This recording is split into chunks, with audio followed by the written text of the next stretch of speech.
What is up, everybody, and welcome back to TarHeelIllustrated.com. I'm Jacob Turner, here for another solo daily drop. I hope you guys enjoyed my solo drop debut last week, where we also talked a little Carolina basketball. Going to do that again here. We're going to be tackling the question, posing it to you guys as well. What are realistic expectations for this season's Carolina basketball team in the postseason? Interesting question, in my opinion. A lot of different ways I think you could look at this and go about this, answering this one.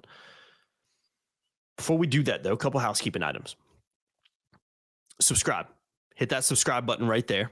Also, hit that notification bell, too, so you know every single time we upload. And, guys, you missed out on the promo we had.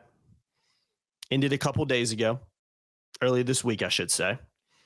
Could have signed up for a free subscription to Tar Heel Illustrated up until fall football camp starts. Missed out on that. I'm sure we'll have some more promos in the future, but in the meantime, $8.33 a month. That's it. Less than a drive-through meal. AJ keeps saying it, and I'm going to keep saying it too because it's true.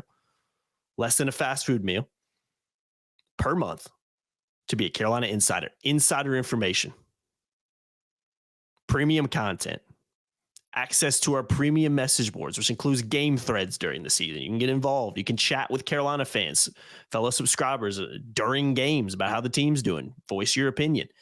You can also get involved in everything we post. Every content item that goes on the front also goes in the premium message boards as a thread where you can offer your opinion. So, guys, links in the description below. That price has not changed in 10 years almost since AJ took over back in 2014. So go ahead and get signed up. All right, let's dive into this. What are realistic expectations for Carolina in the postseason? I had someone ask me a question last week that I thought was interesting.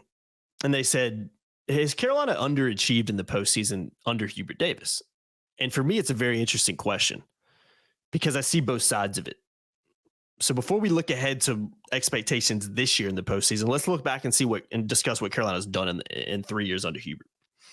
First season, nobody's going to forget the magical run to the NCAA tournament championship game, the shot against Caleb Love, beating Duke in the Final Four. You couldn't have scripted it any better. The game against Baylor, RJ, spectacular. Couldn't have scripted it any better. But what does Carolina do? They get to the championship game, up 15 at halftime, and they lose to Kansas.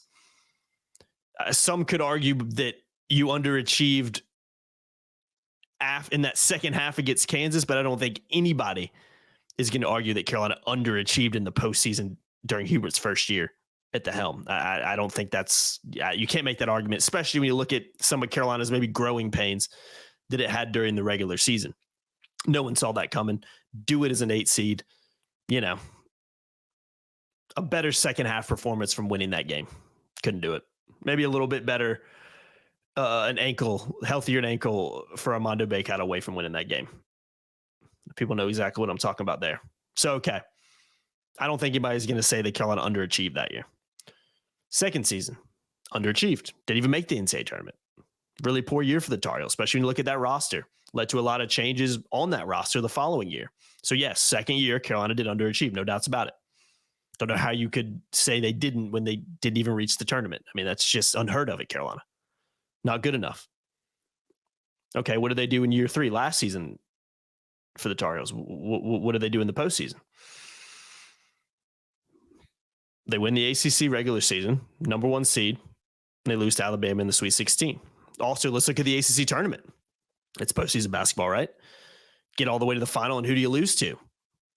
That red, black, and white team down the road. Granted, that's an NC State team that at the time I tweeted out at the time, they couldn't lose a basketball game if they tried for about 3 weeks. Ultimately ended up coming to a halt in the Final Four against Purdue, but magical run from State. But, I mean, come on, guys. Carolina gets to the championship game against State. You should win that game. You just should. It's all Carolina basketball we're talking about.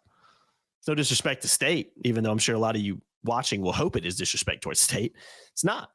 Should have beat them in the championship game. So you could say they underachieved there. Not really an underachievement getting to the title game of the ACC tournament, but you lost it to your rival, who you're never going to hear the end of it with, more than likely. It's tough. NCAA tournament, what does Carolina do? Sweet 16 lost to Bama. Number 1 seed. I'd say that's underachieving. Number 1 seed can't get past Alabama in the Sweet 16. I know Alabama's a good team. I'm not trying to take anything away from them. But you got to be beating Bama there in the Sweet 16. Heck, they're a slightly better performance from RJ Davis, who arguably had his worst game in a Carolina uniform that day, from winning that game. It wasn't a massive, margin of victory for Alabama. Carolina plays a little bit better, hits a couple more shots. We're having a completely different conversation. Heck, Armando Bacot makes that dunk. You guys know what I'm talking about. Maybe we're having a different conversation. But again, nevertheless, Carolina underachieves. Number 1 seed shouldn't be losing the Sweet 16 to Alabama. Just shouldn't. Not when you got North Carolina written across your chest and the ACC Player of the Year right there, and All-American RJ Davis, and a fifth-year senior in Armando Bacot. And Harrison Ingram's having a really good year, and a fifth-year senior, heck, 6, I can't even remember at this point, Cormac Ryan. Should be getting past them. So, yeah, I think it's safe to say, me and AJ are going to do a podcast at some point where we dive into this question and topic a little bit more. But I think for me, it's not unrealistic to say that Carolina's underachieved in the postseason under Hubert Davis. It's really that first-year run that kind of makes it a little more difficult and a little bit more up in the air on what your opinion might be here. If that run, let's say Carolina loses in the second round first year, then yeah, Carolina has underachieved, but that run definitely adds a little bit of a caveat in there. So I'm not going to sit here and say Carolina's underachieved. Maybe I'll give my opinion later on when we do a little bit deeper dive into it alongside AJ. So stay tuned for that. Okay. So what are realistic expectations for North Carolina this season? A couple different factors for me that you have to look at. Let's look at what the roster looks like right now. I did a drop last week talking about Carolina's probable starting 5 next season. Elliot Cadeau at the point, RJ Davis at the 2, Cade Tyson at the 3, Vin Allen Lubin at the 4, Jalen Washington at the 5. I think Carolina fans feel pretty good with Elliot Cadeau at the 1 and RJ at the 2. Seth Trimble coming off the bench, really talented guard there, coming off a really good season last season, most improved player, in my opinion, for the Tar Heels. Some really talented freshmen coming in, Ian Jackson, Drake Powell. What kind of impact can they have? I think Carolina's looking all right there. The question marks come in with the next 3, Cade Tyson, Vin Allen Lubin, Jalen Washington. A lot of inexperience there when it comes to starting for North Carolina. A lot of inexperience there when it comes to even playing for North Carolina, barring Jalen Washington. And it's not like he's been starting in his last 2 years. I mean, you got a guy like Armando in front of you. What do you expect? I do think Carolina's going to be fine there. I think there's talent there. But I can't sit here and guarantee you the production out of those guys that I maybe in the past you could have guaranteed out of Armando Bacot, for instance. Can't do that here. So there are question marks there. I say that because I'm not going to sit on this podcast and say, plant my flag in the sand and say, Final Four bust. If Carolina gets to the Final Four, failure of a season. That should be the bare minimum. I'm not going to do that. There's too many new faces on this team. There's a lot of nice returning parts. Haven't mentioned Jalen Withers. Haven't mentioned Zayden High. There's other people I'm not mentioning because I don't have the roster in front of me. I don't need to list everybody off. You guys get the gist. But there are a lot of new faces too. And how do those new faces gel? How do those new faces perform with the different pressure of wearing North Carolina across your chest? Belmont, it's a lot different than North Carolina, man. High school AAU basketball, Peach Jam, all the circuits out there. It's a lot different than college basketball when you got North Carolina written across your chest, man. It just is. So how do those players gel? How do those players come in and how do they perform next season? Well, again, a lot of talent there, but there are question marks. There's no doubt about it. There has to be. Until we see it, until I witness it with my own eyes, I can't sit here and guarantee anything with those guys. Again, I like it. I like what they bring. I like the talent there, but there's question marks.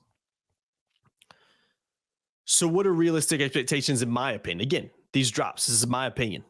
This is different than AJ's opinion, possibly. This is my opinion. It's different than your opinion, potentially. That's fine. We're here to have a discussion. For me, I'm going to plant my flag in the Sweet 16.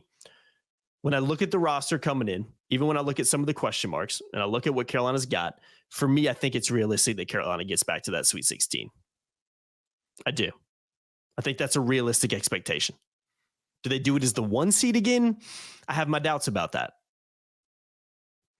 You never know, but I have my doubts about that.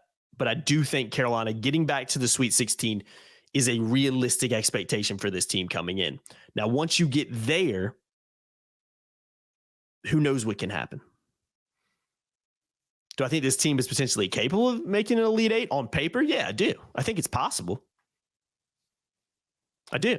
But there's also factors, injuries. I should have said that earlier. Barring injuries is what this prediction is made on. If somebody goes down and misses big chunks of the season or misses the postseason, expectations change, especially if those are one of your starting guys. So there are a lot of caveats in this question. It's a hard question to really answer on June 14th. It is. It's a tricky one because I can see both sides to it. And there's a lot of Carolina fans out there who are like, well, if you don't reach the Final Four, you could play for a national title. This season's a failure anyway. I'm not one of those people. I'm never going to say that.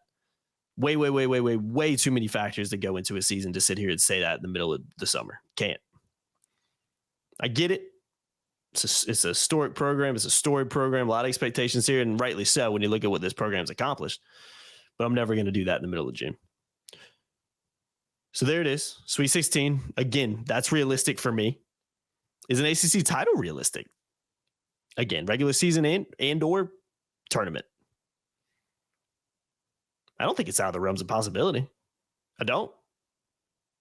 Do I think it's going to be a little bit tougher this year with the roster? I do. Undoubtedly, I do.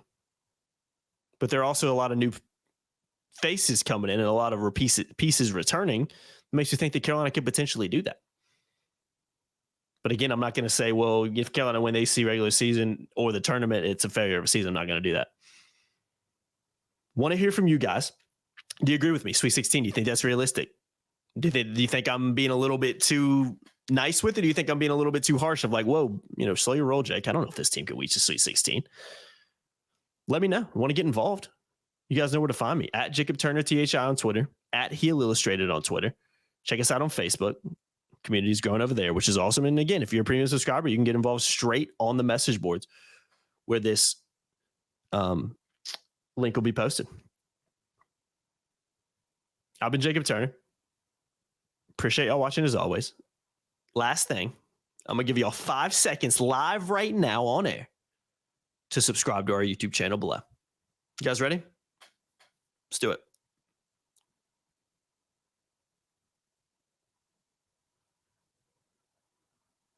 We appreciate it, guys. I hope those subscriber counts just jumped with the countdown we just did on here. Might start doing that some more just to get you guys in the mode of like, instead of just asking you to subscribe all the time, we'll take a moment of silence in here for you guys to actually go and do it. Use some of that dead air to go click that subscribe button. It literally takes 2 seconds. I'm going to give you over double that to do it. 5 seconds. We appreciate y'all. Hit the notification bell too. Make sure you share. Make sure you tell your friends and make sure you get signed up. $8.33 a month. Links in the description below. See y'all next time.